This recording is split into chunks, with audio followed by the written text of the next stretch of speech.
avons maintenant le plaisir d'accueillir l'équipe de Rayana, Alani, Aurélie Jean. Pardon? C'est l'équipe de Pierre. Ah, c'est l'équipe de Pierre Leclerc, dans laquelle on trouve Rayana, Alani, Aurélie Jeune-Jean. L'équipe va nous parler de comment s'élabore la patrimonialisation à travers la personnalisation de l'expérience de visite augmentée. Alors, l'équipe est donc dirigée par Pierre Leclerc, qui est professeur à l'Université de Liège. Il enseigne la méthodologie du projet architectural, la modélisation architecturale numérique, la conception collaborative et l'analyse des processus de conception, ainsi que des ateliers doctoraux en architecture, cognition et numérique. Fondateur du laboratoire Lucid U Liège, Lab for User Cognition in Innovative Design, il est actif dans les communautés de recherche du design computing et cognition, de l'interaction homme-machine et de la modélisation d'informations en conception. Son équipe pluridisciplinaire réunit une quinzaine de chercheurs et chercheuses issus des domaines de l'architecture, de l'ingénierie, du génie logiciel et de l'ergonomie cognitive autour de projets de recherche fondamentale ou appliquée. Le Lucid U Liège est pilote du projet Patrimonia, plateforme géolocalisée et participative pour l'appropriation du patrimoine matériel et immatériel. Alors, Rayana qui présente est chercheuse au Lucid U Liège. Elle est architecte diplômée de l'École nationale d'architecture et d'urbanisme de Tunis et poursuit actuellement un doctorat à l'Université de Liège. Son travail de recherche porte sur le design et l'analyse de l'expérience de visite du patrimoine. Elle participe également au développement du projet Patrimonia. Enfin, Aurélie Jeune-Jean, qui est excusée, qui ne peut pas être avec nous aujourd'hui, est ingénieure informaticienne. Elle travaille sur les projets de recherche appliqués au Lucid depuis 12 ans. Spécialisée dans les applications mobiles, elle a développé l'application Patrimonia. Voilà, merci beaucoup. Bonjour à tous et à tous. Aujourd'hui, nous avons le plaisir de vous présenter les premiers résultats du projet Patrimonia. Et donc, cette question, elle couvre en fait deux sous-questions sur lesquelles on a travaillé durant ce projet. D'abord, dans quelle mesure la personnalisation de l'expérience de visite pourrait appuyer ou soutenir le processus de patrimonialisation? Et ensuite, comment justement personnaliser cette expérience de visite? Pour contextualiser ce travail, le projet Patrimonia s'inscrit dans le cadre d'une commission mixte entre la République tunisienne, plus précisément le ministère de l'Enseignement supérieur et de la Recherche scientifique et la Fédération Wallonie-Bruxelles. Donc, avec 4 partenaires, dont 3 équipes de recherche, le Lucid U Liège, le laboratoire Bâtir ici présent à travers Samia Benrajeb et Khawla City aussi, et l'Université de Carthage, en plus de l'association tunisienne Édifice et Mémoire. Donc, le projet il se déploie en 2 phases. La première qui est Patrimonia 1, plateforme géolocalisée pour la valorisation du patrimoine sur la base croisée d'un réseau de points d'intérêt. Et la deuxième, donc, c'est l'appropriation citoyenne du patrimoine matériel et immatériel. Donc, c'est une intégration d'une démarche citoyenne pour participer au recensement et à la valorisation du patrimoine. Donc, la motivation de ce projet émane en fait de la démocratisation de l'usage du numérique dans l'espace public et dans les villes. On parle maintenant beaucoup de smart city, de villes connectées. Et donc, on s'intéresse essentiellement à travers ce projet sur le dynamisme culturel et le tourisme à travers justement cette visite culturelle du patrimoine dans l'espace urbain. L'objectif de ce projet, donc, c'est vraiment de servir le patrimoine en adoptant une démarche ou une technologie de diffusion de l'information relative au patrimoine, mais matériel et immatériel, mais aussi d'adopter une démarche centrée utilisateur, c'est-à-dire mettre le visiteur au cœur du processus de développement de ce projet, mais aussi de la visite ou l'expérience de visite du patrimoine. Donc, si on présente le processus dans le cadre classique qui est vraiment linéaire, Donc, un processus de patrimonialisation, c'est vraiment amorcé par des experts qui, eux, découvrent l'objet patrimonial et font leur travail donc, de recherche, d'archéologie, de documentation, pour ensuite procéder aux différentes étapes donc, de conservation, d'exploitation, via la valorisation justement de ce patrimoine. Et donc, à travers le projet Patrimonia, on a essayé d'intégrer de nouveaux acteurs et de nouvelles technologies pour appuyer ce processus de patrimonialisation et donc de démocratiser ce processus qui n'est plus limité à des experts en patrimoine. Donc, le cadre théorique, ou plutôt le changement de paradigme de la patrimonialisation que je vais expliquer justement, qui n'est plus limité à des experts. La patrimonialisation est maintenant centrée à l'attachement à l'objet. Donc, la valeur patrimoniale n'est plus définie par un expert en patrimoine seulement, mais aussi toute personne lambda, que ce soit un citoyen ou un visiteur, il peut aussi s'approprier le patrimoine. Donc, ce qui est patrimoine pour moi peut ne pas l'être pour une autre personne et patrimoine pour une autre personne peut ne pas l'être pour moi. Donc, justement, c'est une patrimonialisation individualisée et on assiste à un dépassement d'un patrimoine en stock, donc de collection de monuments historiques vers un patrimoine en flux, donc à travers justement l'appropriation personnelle de ce patrimoine.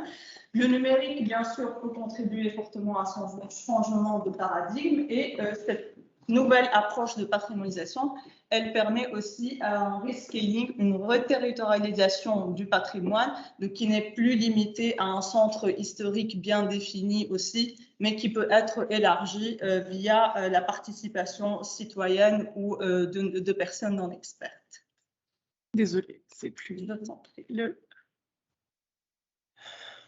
Les personnes en ligne, en fait, Oui, la même chose. Ok.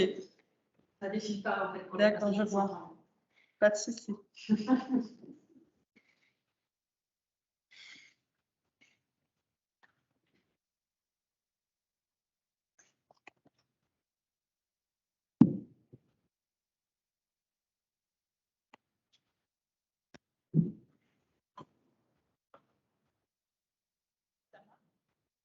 C'est plus de suite.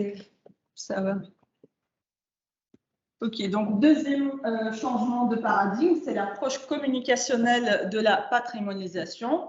Donc le patrimoine, comme est présenté à travers ce schéma. Donc d'abord, normalement, les experts ils découvrent l'objet patrimonial, donc ils font leurs recherches, puis on déclare les résultats, puis on part vers une exposition, une mise en exposition du patrimoine.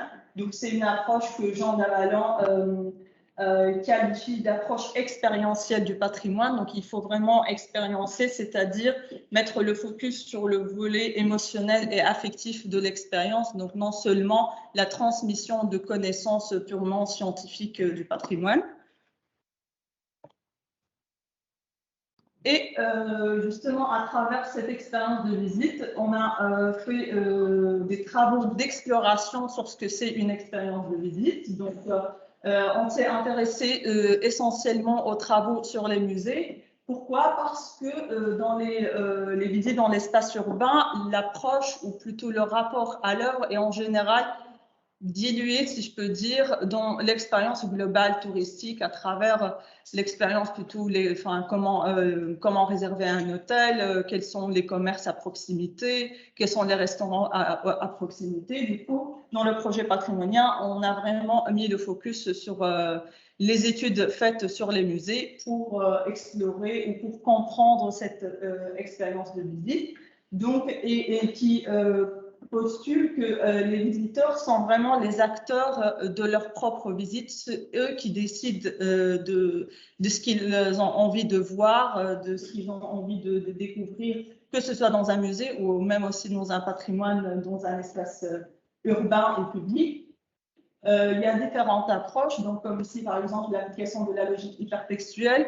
Il y avait des projets où on essayait de créer une certaine perméabilité entre les thématiques ou les œuvres dans un musée, c'est-à-dire c'est pas uniquement un parcours bien défini qu'il faut suivre, mais le visiteur, il peut, la visite, elle peut évoluer au fur et à mesure selon les motivations et les intérêts du visiteur. Et puis, une approche aussi participative de construction de sens. On revient ici sur la notion, ou plutôt sur le volet affectif, justement, c'est-à-dire comment créer une émotion, susciter la curiosité du visiteur et non seulement transmettre des connaissances à des personnes qui n'en sont pas expertes. Donc, on s'est basé sur un modèle de l'expérience de visite pour implémenter ces concepts justement à travers le modèle d'expérience de John Fall. Donc, l'expérience de visite, elle est divisée ou décortiquée en 3 contextes. Donc, c'est le contexte personnel, le contexte physique et le contexte social. C'est-à-dire que l'utilisateur, c'est pas une personne neutre, mais elle arrive avec un vécu, un background, et que ce background, qui va faire appel justement à sa culture, à son identité durant la visite pour découvrir ou pour s'approprier le patrimoine. Que le visiteur aussi interagit à travers cette expérience avec un contexte social. Il n'est pas tout seul dans sa bulle numérique, mais plutôt il interagit avec des personnes, soit qui l'accompagnent ou même des personnes au sein du musée. Et cette interaction ne peut pas être uniquement verbale, mais aussi ça peut être juste un regard, quand on regarde une autre personne interagir avec un patrimoine, donc ça peut susciter notre curiosité ici aussi. Et bien sûr, le contexte physique, parce que dans Patrimonia, on insiste sur le volet in situ, c'est pas une visite virtuelle, c'est pas une visite à distance. Donc, le rapport au patrimoine dans le contexte physique est aussi important. Et la technologie, pour nous, dans ce cadre aussi, c'est vraiment comment favoriser les interactions avec ces 3 contextes. Donc, la technologie, ce n'est pas une fin en soi, mais comme l'indique le titre de ce panel, justement, c'est être au service du patrimoine à travers une expérience de visite personnalisée. On a travaillé justement sur quels sont, ou plutôt pour répondre à la deuxième question, qui est comment personnaliser l'expérience de visite. Donc, on a exploré un petit peu les travaux à travers quels sont les profils de visiteurs, quelles sont les motivations, les dimensions de visite, les styles de visite. Ce qu'on a compris, c'est qu'il n'y a pas vraiment de consensus que c'est un profil de visiteur, parce que le visiteur, il peut venir avec une motivation initiale, mais qui va évoluer au fur et à mesure. Donc, les visiteurs aussi, on peut les catégoriser entre des personnes qui s'intéressent plutôt au contenu, donc à l'information même de la visite, et d'autres qui s'intéressent plutôt à la forme. Donc, pour eux, ce qui compte, c'est vraiment passer un bon moment avec les personnes qu'ils accompagnent ou juste, voilà, se balader. Et donc, ça aussi, ça pourrait être un vecteur de changement ou d'appropriation du patrimoine. Donc, ici aussi, les styles, mais ce n'est pas vraiment sur quoi on a travaillé dans Patrimonia, mais c'est juste pour dire, pour plutôt permettre le focus que la façon dont le visiteur circule ou visite un espace culturel ou patrimonial peut contribuer aussi à l'appropriation ou à la personnalisation de l'expérience de visite. Donc, et c'est pour ça ce que je vais présenter par la suite, on ne se base pas vraiment sur des parcours définis par des commissaires d'exposition ou par des muséographes, mais c'est le visiteur même qui construit sa propre visite. Donc ici, pour résumer un petit peu ce que c'est la personnalisation, ce que c'est plutôt notre démarche de personnalisation de l'expérience de visite. Donc c'est une approche plutôt bottom-up, c'est-à-dire avant, il faut faire tout le processus de patrimonialisation dans sa manière classique, donc fait par les experts, et puis on expose le patrimoine comme offre, entre guillemets, clé en main et qu'on met au service du visiteur. Là, c'est le visiteur, donc à travers la personnalisation de sa visite, qui va contribuer justement à l'appropriation et par la suite à la patrimonialisation de cet objet. Donc, pour les cas d'application, on a travaillé sur 2 cas d'application. Le premier, c'était le Centre historique de Tunis et le deuxième, c'était le musée en plein air du Sartillement, donc à Liège. Mais dans le cadre de ce workshop-ci, on va s'intéresser plutôt au Centre historique de Tunis. Donc, pour différents critères, parce que le Centre historique de Tunis, on le limite en général à la Médina, mais le centre, il englobe aussi les faubourgs de la Médina, il englobe la ville européenne, donc le patrimoine 19-1. Aussi parce qu'il y a un usage mixte. faut pas oublier qu'un espace urbain, c'est pas un musée, donc il y a aussi d'autres usagers dans cet espace urbain. Donc ici, on revient sur le volet social et physique, donc en termes de sécurité et d'accessibilité aussi dans l'espace public. Et aussi parce que on a analysé l'offre culturelle actuelle à Tunis, donc il s'agit de faire, enfin, il y a déjà des circuits culturels qui sont déjà établis, il y a des cartes thématiques, il y a des visites guidées, mais on ne trouve pas encore, justement, même à travers les visites qui intègrent le numérique, on ne trouve pas encore une visite personnalisée et qui est centrée vraiment sur les motivations du visiteur. Donc ici, pour vous montrer un petit peu, le centre historique, plutôt la Médina ici, donc ce qu'on voit comme centre touristique, c'est vraiment des parcours qui sont bien balisés, bien limités, avec aussi le circuit commercial des souks.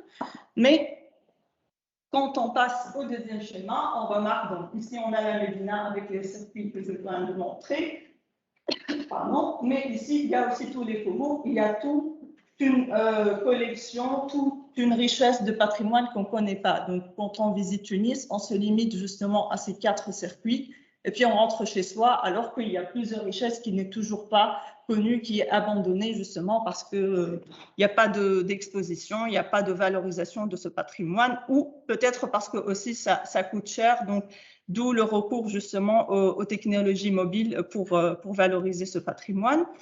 Donc, plus concrètement, l'application Patrimonia, c'est une plateforme géolocalisée pour la médiation du patrimoine. Elle intègre une participation active du large public et non seulement des experts et des scientifiques. Et elle propose une visite personnalisée et renouvelée, donc in situ bien sûr, qui est co-construite par le visiteur au fur et à mesure.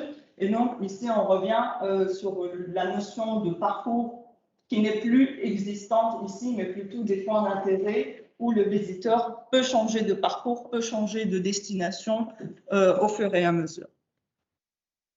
Donc, l'implémentation de ces concepts de personnalisation de l'expérience de visite, donc c'est à travers 3 notions, qui est la notion de point d'intérêt, la notion de thématique et la notion de fiche multimédia d'un point d'intérêt. Donc, la notion de point d'intérêt, c'est comme je l'expliquais, donc il ne s'agit pas d'avoir un parcours prédéfini, mais plutôt une collection de points d'intérêt qui ne seront uniquement affichés in situ quand le visiteur il est sur place. Donc, l'application peut lui proposer les points d'intérêt qui sont à proximité et un lieu justement, enfin les points qui sont potentiellement intéressants pour le visiteur. Et pour construire justement, ou pour l'aider à concevoir sa visite, on a utilisé la notion de thématique, c'est-à-dire on a attribué des thématiques communes entre ces points d'intérêt pour créer des interconnexions entre ces points et pour aider justement le visiteur de passer d'un point d'intérêt à un autre. En utilisant justement la classification de Dublin Core. Donc, on a catégorisé les thématiques par lieu, sujet, période pour créer ces thématiques-là. Mais dans un deuxième temps aussi, le visiteur, c'est dans la deuxième phase de Patrimonia, il peut lui-même aussi imaginer ou créer des thématiques qu'il juge aussi intéressantes. Et puis les notions de thématiques qu'on voit ici justement dans l'application, qui peuvent être aussi sélectionnées et mises dans ces 3 champs-là par ordre de priorité et qui peuvent permettre de filtrer justement la liste de points d'intérêt affichés. Donc, on a 3 niveaux de priorité, ce qu'on peut voir ici. Et en cas de non-sélection de motivation, on peut avoir tout simplement la liste des points d'intérêt qui sont à proximité.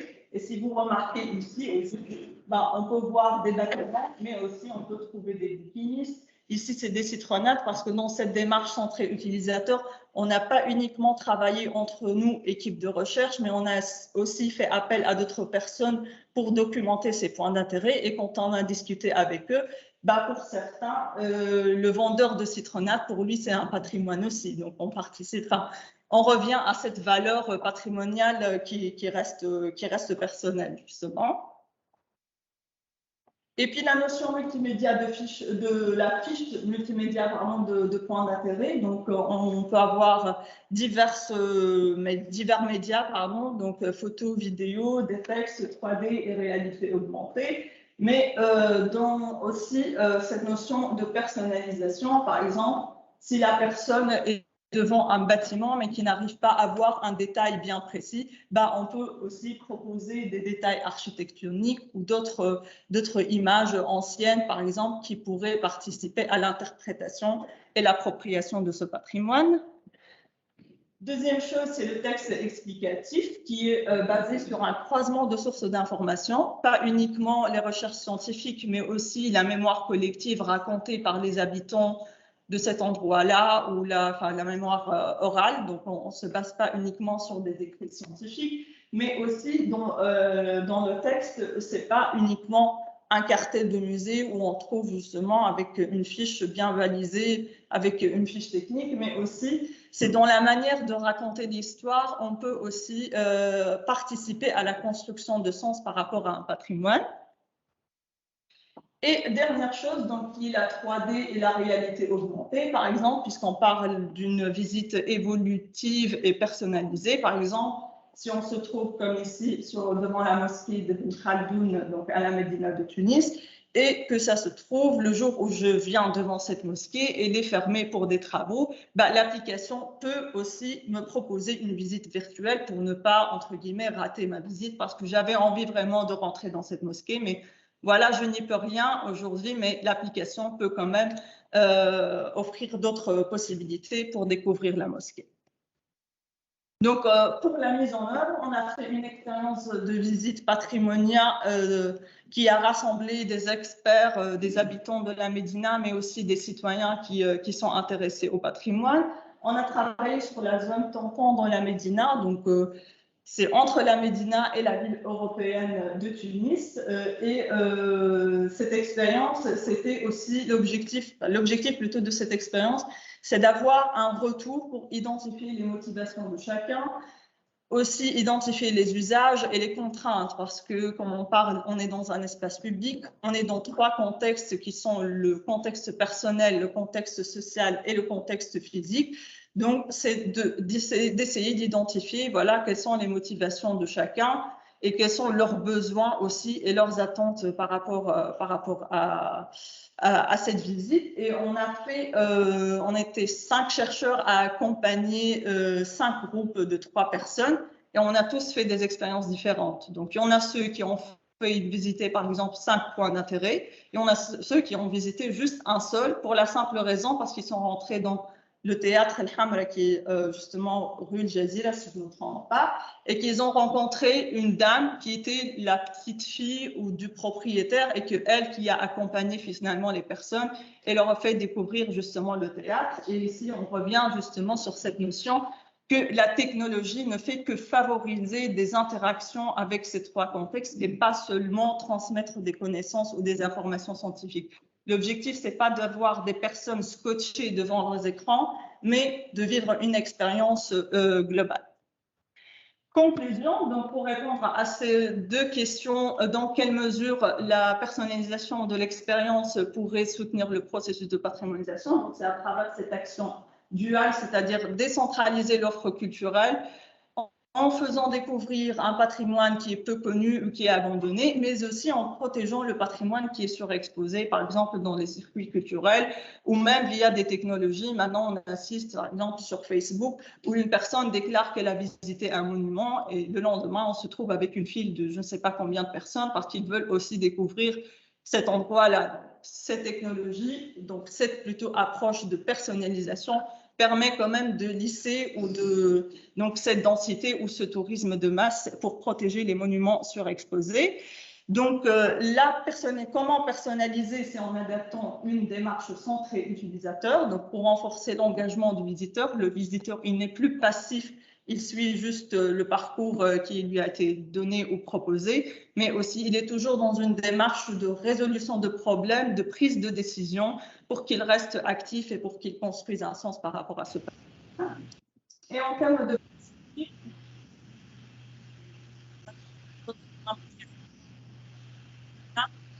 on travaille aussi sur d'autres types de patrimoine. Le patrimoine, ce n'est pas uniquement le patrimoine bâti, mais aussi il y a des patrimoines artistiques, paysagers, il y a du patrimoine immatériel. Donc, pour nous, dans ce cadre-ci, on a travaillé sur le musée en plein air du Sartigan qui englobe justement ces 3 types artistiques, architectural et paysager du patrimoine, mais l'application pourrait être aussi implémentée ou déployée dans d'autres contextes, notamment le sud de la Tunisie ou d'autres contextes ailleurs.